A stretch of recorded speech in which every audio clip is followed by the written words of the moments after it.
Right, Honorable Speaker, capital expenditure will rise sharply to 57.5 billion Ghana cedis, or 3.6% of GDP, led by the Big Push infrastructure program, which alone will absorb 30 billion Ghana cedis for road development.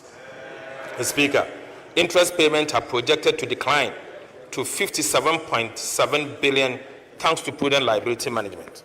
Mr. Speaker, grant to statutory funds, energy payment, and other essential transfers totals 63.6 billion Ghana cedis, whilst ESLA and IPP commitments are estimated at 19.7 billion Ghana cedis.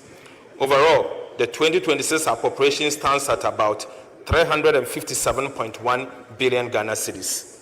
Mr. Speaker, this is a bold yet responsible budget designed to sustain stability, build infrastructure, and improve the lives of every Ghanaian. Mr. Speaker, I now take you to budget balances and financing.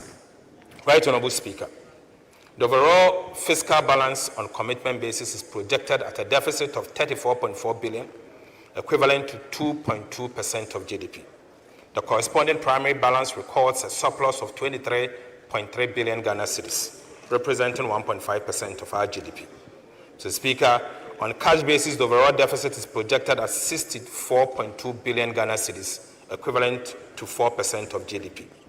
The cash deficit of 64.2 billion will be financed from balanced mix of foreign and domestic borrowing sources. Mr. Speaker, foreign finance is projected as a net repayment of 6.6 billion, or 0.4% of GDP. This includes extended disbursement, expected disbursement from the IMF and the World Bank. Mr. Speaker, domestic financing will amount to 71 billion Ghana cedis and will be sourced from long and short-term government securities.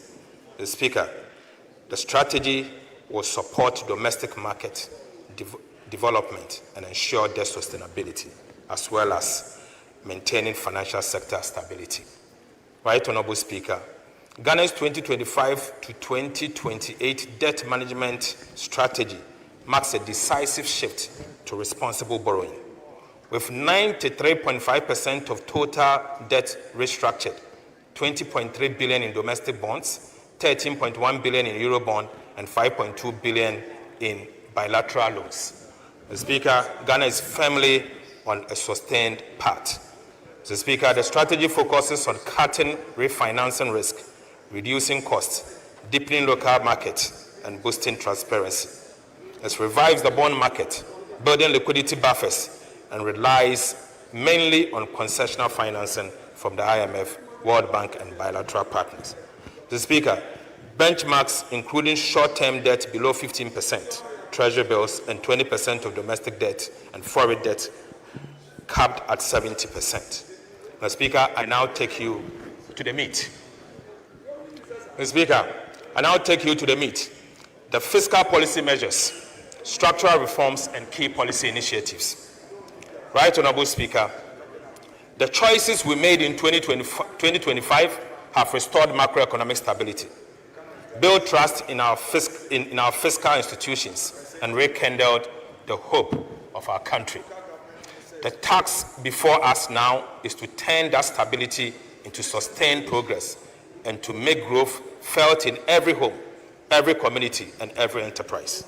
Mr. Speaker, the 2026 budget represents the next phase of our national renewal, a practical, forward-looking plan to consolidate the gains, accelerate transformation, and secure prosperity for all Ghanaians.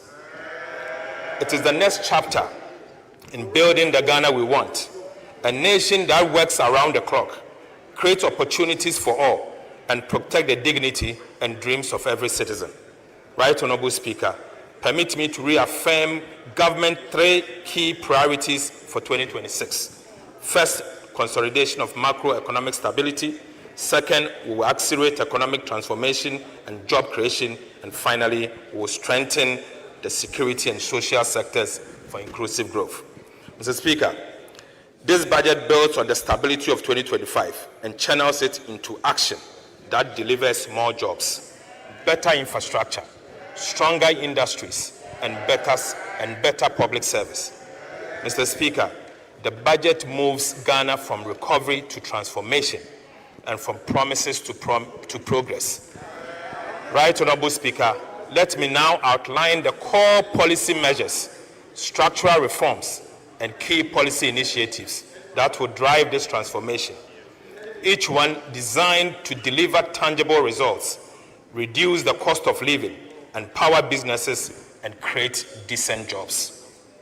First, on the fiscal policy measures and structural reforms.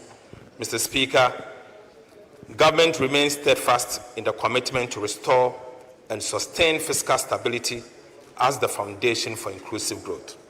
Our focus for 2026 and the medium term is to maintain a primary surplus of 1.5% of GDP on commitment basis. We are pursuing a disciplined, data-driven fiscal strategy, one that raises more revenue, spend better, and protect the most vulnerable while safeguarding long-term stability. Mr. Speaker, to achieve our fiscal target for 2026 and the medium term, government will implement a comprehensive set of revenue, expenditure, and structural measures underpinned by transparency and accountability.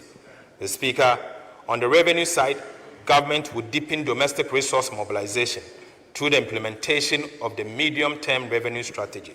In addition, government will undertake comprehensive VAT reforms. Will also tighten enforcement of tax arrests and exemptions, ensuring that all eligible entities pay their fair share.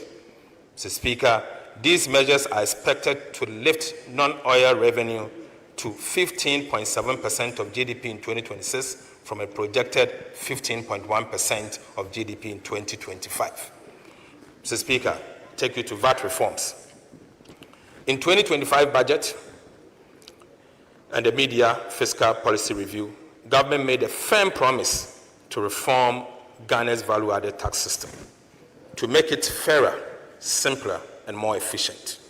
We pledge to remove distortions, addressing the cascading effect inherent in the VAT system, strengthen compliance, and create a tax regime that supports both businesses and fiscal stability. These distortions have negatively impacted overall welfare, increased the deadweight loss in the economy, and significantly reduced VAT compliance.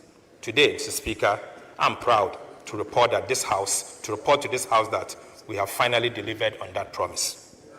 Mr. Speaker, after months of detailed analysis and broad consultations with stakeholders, we have completed the design of modernized VAT system fit for Ghana's economic transformation agenda.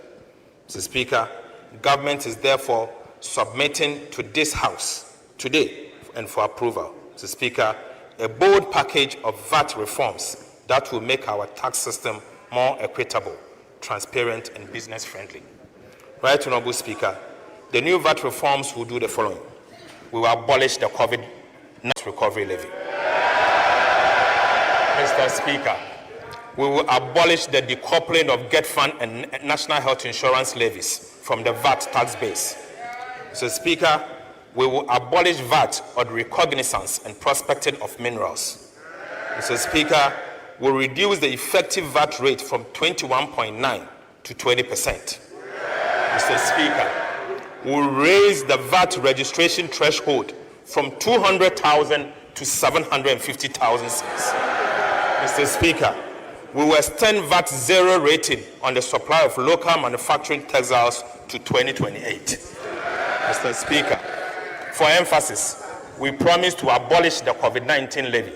With the support of this House, Mr. Speaker, I'm proud to say that I'm happy to announce that today, COVID-19 levy is accordingly abolished. Mr. Speaker, by abolishing the COVID-19 levy, government is putting 3.7 billion Ghana cedis in the pockets of individuals and businesses in 2026. Mr. Speaker, these reforms will also reduce the cost of doing business by 5% as a result of subjecting Get Fund and NHIL levies to input-output deductibility for businesses, Mr. Speaker.